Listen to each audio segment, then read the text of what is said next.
In July 2014, a 1,200-mile underground oil pipeline was approved to allow domestically produced oil to flow from North Dakota to Illinois. UNL economics professor Eric Thompson says this pipeline speeds up the process of transporting oil.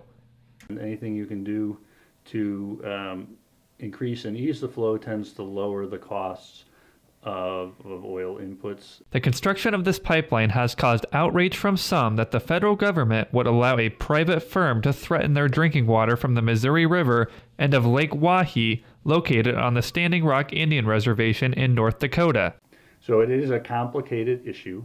There certainly are real benefits to the economy, but that doesn't mean necessarily that the project should be allowed to go forward. We have to think very carefully about environmental consequences, especially if we don't believe the company will really bear those costs in the event that an accident occurs. In 2010, an underwater BP pipeline burst, spilling nearly 5 million barrels of oil into the Gulf Coast, devastating much of the marine wildlife.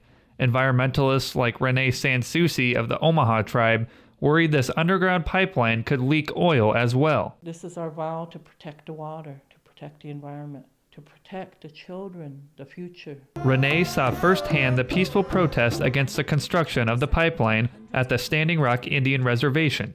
She says it surprised everyone when digging began on native land. The Army Corps of Engineers, in listening to Colonel Henderson that day, they have not granted an easement to this day which would allow the energy partners to begin construction. They have not granted that easement. Totally illegal. North Dakota Governor Jack Dalrymple called other law enforcement agencies to forcefully remove any protesters in the way of the pipeline's path. The police showed no remorse for the peaceful protesters, spraying cold water on them in sub-freezing temperatures, shooting rubber bullets, and burning the skin and eyes of men, women, and children with pepper spray. She said one of the security guards that was there was spraying, sprayed at one of the children.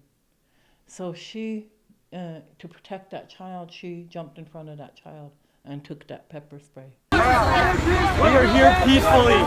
The amount of support for these peaceful protests has been felt nationwide, including here in Nebraska, where a UNL student delivered nearly 30,000 signatures to demand Governor Pete Ricketts remove 13 Nebraska State Patrol employees from policing at the Standing Rock protests.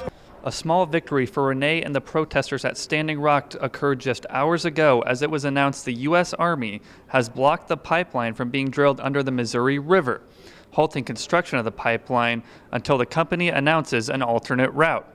But with President-elect Donald Trump supporting the pipeline's completion, it looks like there will be more hurdles for protesters to come. Reporting for Star City News, I'm Reed Hunsaker.